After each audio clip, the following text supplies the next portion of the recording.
St. Patrick's Day.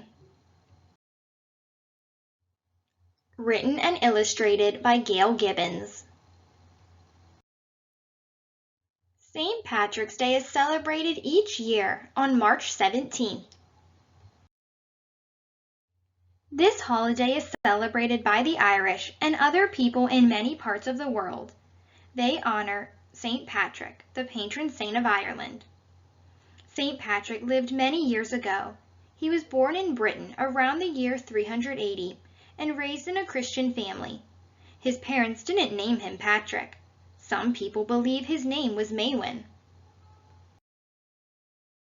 While still a boy, he was kidnapped and brought to Ireland, where he was made a slave. His captors forced him to herd sheep. He prayed that God would help him. 6 years later, he escaped.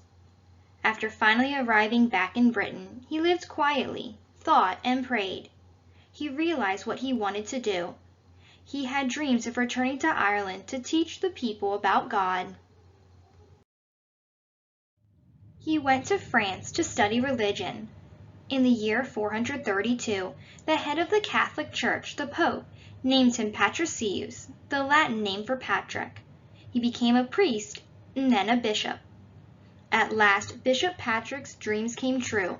He sailed back to Ireland and began preaching. He built churches and schools all over the country. People noticed his kind ways and trusted him. Bishop Patrick spent the rest of his life caring for the Irish people. They loved this kind man.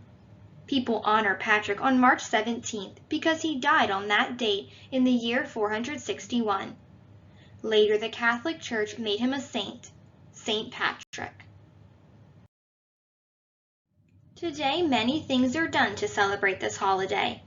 People go to church to give thanks to St. Patrick for his work in Ireland. People have fun, too. They dress in green to honor an ancient Irish custom.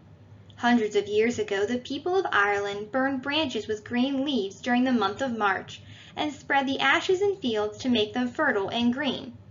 To wear green is to honor Ireland, the Emerald Isle. Decorations are put on doors and windows. Shamrocks appear everywhere. The shamrock is a plant that has 3 leaves and looks like clover.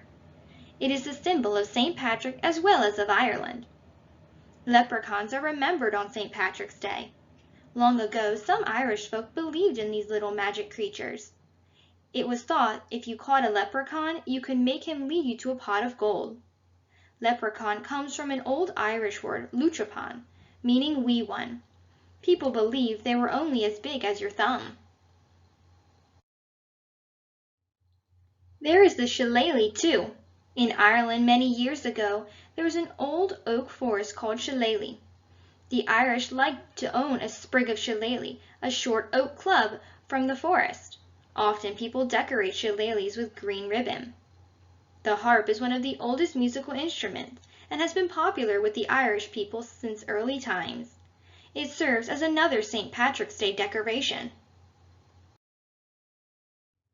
On St. Patrick's Day, people may give cards to their families and friends.